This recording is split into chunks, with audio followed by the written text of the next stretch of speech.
Computer network क्या है? एक से ज़्यादा कंप्यूटर अगर आपस में कनेक्टेड हों तो उसे नेटवर्क कहा जाता है। यानी more than one computers connected each other is called network. एक से ज़्यादा कंप्यूटर अगर आपस में जुड़े हुए उसे नेटवर्क कहा जाता है। कंप्यूटर नेटवर्क की कॉमन जो है 4 टाइप्स है। There are 4 types of common computer network.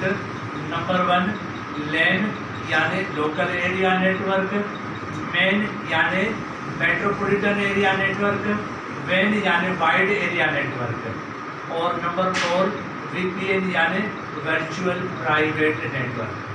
Network के ज़रिए हम डेटा शेयर कर सकते हैं एक दूसरे के साथ।